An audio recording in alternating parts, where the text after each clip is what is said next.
Good afternoon and welcome. Welcome indeed to another edition of Titans Talk right here on the Mark Moses Show, always sponsored and presented by the great people with Eastern Florida State College Athletics. We have talked over the last couple of weeks. We've talked volleyball, men's soccer. So it's now time to talk a little women's soccer. Yeah, they got a big game coming up this Saturday under the lights here in Melbourne against the number one team in the country. And the perfect man to talk about it is the head coach for the Titans, head coach Scott Carswell. Coach, how you doing today? I'm doing great, Mark. I appreciate you having me on the show. All right, let's get into it. You guys had your conference opener the other night. You lose 3-2. I was looking at some of those stats. You give up the goal late. I'm sorry I had to start with that question. I'm sorry, Coach, but what happened in the conference opener? We jumped on them early, and then I think we kind of got a little overconfident and got lax, allowed them back in it. Then we got in a rain delay for probably 2 hours, came back out, let them score first, battled back and tied it. And then there's about 7 minutes left. It was pitch black. You couldn't see a thing. They asked if we wanted to stop the game, but I felt like at that point we were going to win the game. So I'm like, no way we're stopping this game. We're playing until we win it. But then it didn't work out that way. So I got to take the blame on that one, but I believed in the kids and I thought they were going to be able to pull it out, even in the darkness. So you lose. That was very poetic, by the way, Coach. Just the way you did that. I'm sorry you lost. You had a Polk State 3-2. Do you get confidence from your players, though, making that type of gut reaction like, you know what, we're going to keep going. Let's see what we can do. Did they like that? I think they thought, what's this idiot doing? We can't see a thing. But, I didn't realize, you get caught up in the moment, and I didn't realize how dark it was. And then we went back and watched the game film, and you couldn't see a thing. So I don't know why I did it to those kids. But, you're in it to win it, and we felt like they could do it. And, I might have been kicking myself the same way if I just walked out of there with a tie. How do you handle those situations also? Because we talk about this with high school football lately. Here in September, constant rain delays, lightning delays. How hard is that to coach and even for your players where there's those stoppages and you can't control them? Yeah, you don't know what to do because you're not on any timeline. So it's not like, we're just sitting there and you're coming out at 5:57, you're coming out at 6:11, you're coming out at 6:21. So you don't really know. I thought our girls handled it well. Instead of sitting there getting worried, they were playing silly games and they were in a good mood. And then when I said to them, hey, they want to kick off, we're going, what do you want to do? They wanted to play. They were confident. So, we believed in them and they had the right mentality coming out. I imagine in Coaching for Dummies, there's not a chapter of, oh, yeah, by the way, the lights are going to go out. There's also going to be a delay for 2 hours. Is that one, like, if you're going to teach the next generation of coaches, these are some of the examples you have to show them? Yeah, next time we do a coaching course, I'm going to bring that topic up and, see if we can work on that a little. I like it.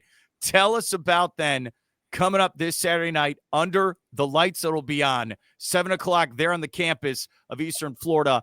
I believe the number one team, Daytona State. What are your thoughts on this matchup? It's kind of a reversal. Usually, coming in, we're usually not the underdogs coming in, but now we are against Daytona. So the pressure's on them, and it'll be a good, opportunity for us to see how we react. Losing a game late on the road to Polk and then having to turn around and play the number one team. What's our team mentality going to be? And I think it'll be good. After we lost our captain, Savannah O'Grady, I heard she brought the team in at Polk and was talking about, this will define us and how are we going to react to this loss? We've got to regroup and play the number one team in the country in a few days. And where are we going to be mentally now? Are there keys to the game where you're like, is it more positive, negative from the standpoint, don't make errors, hit the man? How do you try to approach this type of matchup? It's just kind of, it's cliched, follow the process, but it's just kind of developing a game plan and working to the game plan.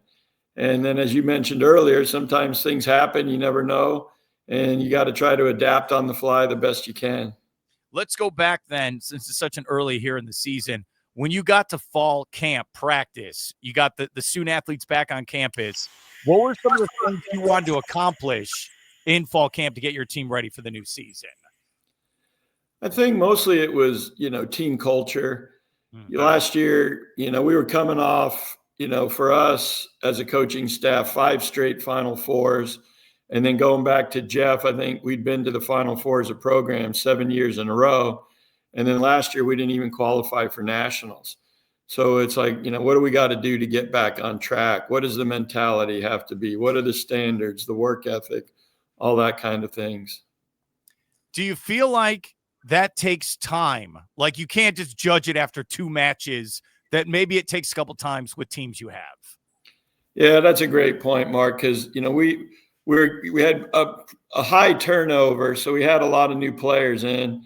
And then we had scheduled FIU and Kaiser, some really tough teams. And, we took it on the chin pretty good. So the morale, we were kind of down as a staff. Like, why'd we do it to these kids? We probably should have started a little softer. But, they kind of took it in stride. And then when we got into the regular season, they started getting better. And they had a really good game against Motlow, who's now currently ranked number 9 in the country. Beat them on the road. That was a good win. Then we showed some resiliency against Butler. We got down 2-0 at home, but battled back and won 4-2. So they have the right mentality. We are talking Eastern Florida women's soccer. Like we said, they're going to be taking on Daytona Saturday night, 7 p.m. It's free and open to the public here in Melbourne. Also, you could check it out, WEFS TV, for free on cable and on the YouTube channel as well. Many different ways to check out this great team. All right, let's talk about your student athletes. If you're trying to recruit, I know, look, at your level especially, you get them 1 or 2 years only. What do you do when you go talk to a high school kid or a transfer? What type of athlete are you looking for to play for you with the Titans? We have different profiles for different positions. So we're looking for the kids, athletically and soccer-wise that fit that profile. And then, everybody will tell you that they're always looking for, high academic achievers. But, kind of the JUCO thing is sometimes we get high academic achievers. Sometimes we get kids that are looking for a second chance because they didn't, perform academically at their former institution. So we just, we try to help them get back on track that way. When someone comes to you, maybe it's a current player, and they're like, I want to go play. I'm going to play for you. Then I want to go play Division I or Division II. They want to go somewhere else. How do you try to help them get to that next level like that? Now, that's another great point. That's the fun of being a JUCO coach. It's not like the kids are just coming here, you coach them and they're done. It's like we're always talking to programs, so we get college coaches at all levels calling us all the time. D1, D2, D3, NAIAs. So we try to help the kids, but it's kind of helping them set the goals. It's like, where do you want to go play? Is this a realistic expectation? And then, as you mentioned, do they want to go D1? They're not all going to go D1, but we're looking for those kids that have the ambition to move to another level. Do you take great pride? Well, first off, I know you take great pride with your current team winning championships, going deep in the playoffs. Do you take pride in that? And do you take pride in those players that do move on to maybe go play Division I? Yeah, absolutely. Me and my wife, our favorite night of the week is Thursday, watching ESPN Plus, and we'll tune into all the kids that played for us. So we got, I'll say some, I'll probably miss some, but like we got Nancy Almanza at Mississippi State. They just beat the number 1 team in the country last week in Tennessee. We got girls at Jacksonville State, Jacksonville University, Marshall University. So it's fun, and it's fun that we help these kids get there. And then it's fun that they reach out to us. Coach, I scored a goal. Coach, we beat the number 1 team. So it is a lot of fun. We do take a lot of pride, and I think our team takes a lot of pride in it.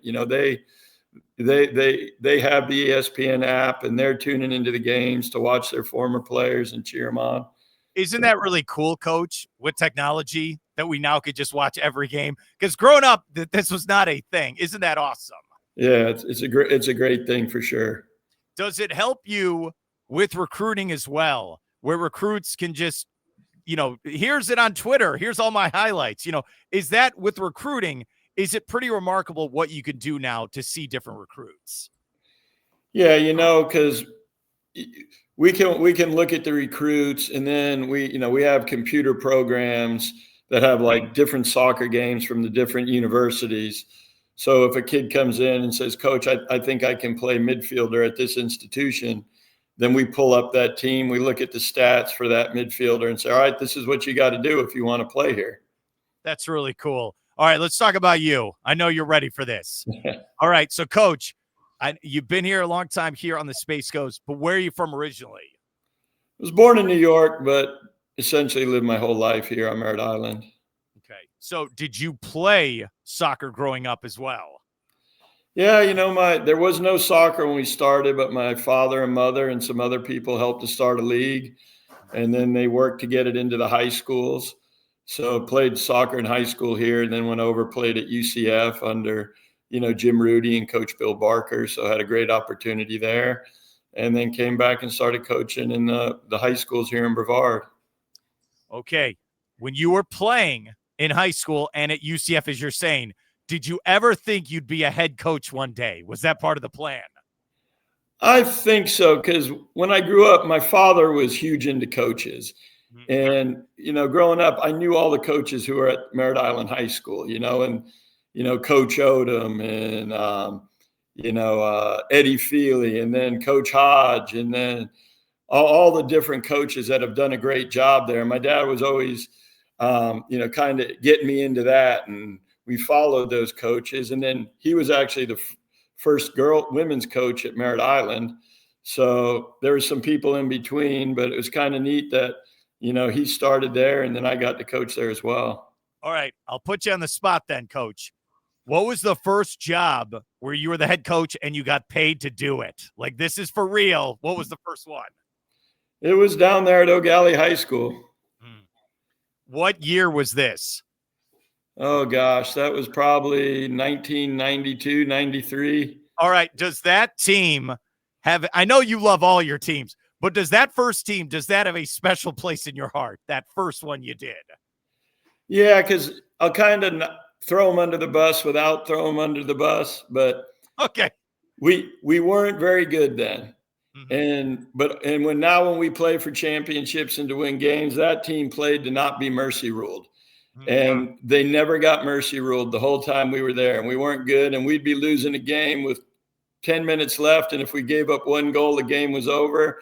And those kids would fight everything they had. So I was always proud of them. I mean, and I'll relate a story to you, because one time we did lose a game down there in my first year, and I was really angry with the team. But I didn't say anything, but you could see it in body language.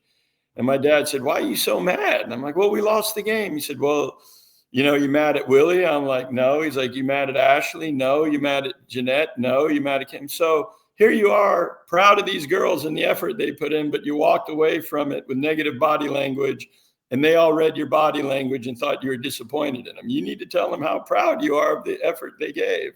So that's always kind of stuck with me. That's an awesome story, Coach. Do you take great pride in this area and maybe all Central Florida, the growth of the sport, men's and women's, when you look at the sport of soccer? Yeah, absolutely. And, like I mentioned earlier, I'm proud because my parents helped start it in Brevard County. So prior to them doing it, there was no league whatsoever. But now, when you look around, and I was just talking about this to somebody, all the players, that we've coached at Merritt Island that's gone on. But then you look around and you see like the coach at Southern California is from this area. One of the other girls from this area just got named as a under-19 national team coach. And you think, wow, we're really part of something special in this area. And we're all part of helping build it and making each other better. Okay. I know this is going to start some fights maybe online with the message boards. Of all the great players you had, your gut, what were some of the best players you ever coached? Okay. I know people are going to get angry. Just gut reaction, some of the best you ever had. Well, I don't think we'll get any argument this one, but Lexi Denenberg was probably the best athlete I coached, just from athleticism, mentality, skill-wise. That's a big reason we won back-to-back state championships, is having her as part of that team. And then there was just a lot of great other athletes that, didn't go on to have the careers, but we had, when we won our first state championship, we had a girl named Stacy Steele, who was just an absolute fantastic leader. We had Olivia Bergau, who went on to captain the national championship team at Florida State in 2018. And, those are probably the top three that I think of looking back. But I could keep you on this podcast for the next hour and a half talking about these kids. That's you know what? They'd love it. Okay. I don't blame them. All right. But then for Eastern Florida, your 2021 team, right? What made them so special where they won the whole thing? It was mentality. We went to the first round of the Nationals and we had to play Rose State. We outshot them 33-3, I think, and we lost in overtime on a golden goal. And generally, if you lose that game, you're pretty much done.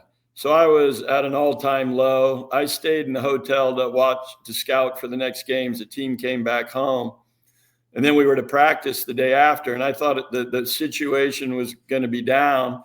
And I got there, and they were all upbeat. And I said, "What's going on?" And our team captain at the time, Kirsty Woodacre, had brought the team in and said, "Hey, look, we lost. What are we going to do? Are we going to come back and win games, or are we going to pout and be out after the next game?" And for what we do as coaches, what she did as a player, I point back to that. That's what won the national championship, is her holding a team meeting, getting the team back mentally, and then kind of knowing that they lost and they didn't want to be in that position. And, we got some very, very fortunate bounces of the ball and all the games moving forward. And, all the credit to the players on that one. I like you bring up the luck. So is that part of it? Okay, you could have all the talent, all the teamwork, communication. Do you need some luck, though, to win the whole thing? Yeah, absolutely. Because, the game that was played the next day, because of goal differential and all that, it'll bore you with the details, but we couldn't have the team that win by more than 2 goals. And then the score was 2-0. There's 56 seconds left, and they score a third goal. And we're like, oh, now we've got to win by at least 3-0 tomorrow. The other team kicks off, goes down and scores within 10 seconds and brings it right back to a 2-goal differential. And we said to the girls, all right, this is our year. If something like that just happened. So it was little things like that. And then that next game we had to win 2-0. We were only winning 1-0 with, I think, under 2 minutes left. And one of our outside backs, Jess DiBiase, got on the ball, crossed it in. Laura Satina finishes, boom, we win the game. So luck.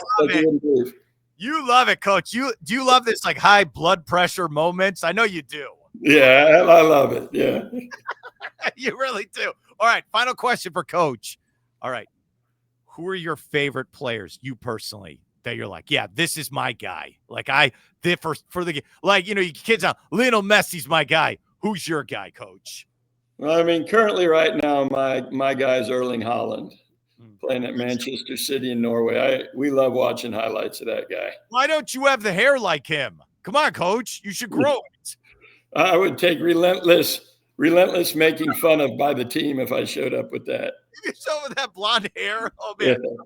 That would be awesome. Yeah, you have not lived. I tell you all the time, when you go see a Premier League match in person, you're like, holy moly, what is this? The level of play. It's incredible. It's insane. So that's your team, but his number one team is Eastern Florida. And yeah, the women, they're going to be taking on Daytona this Saturday night, 7 p.m. with the start. You can go free and open to the public here in Brevard County and check it out on TV, WEFS TV, and on the YouTube channel. Coach, thank you so much for coming on, and good luck with the rest of the season. All right, I enjoyed it, Mark. Thank you.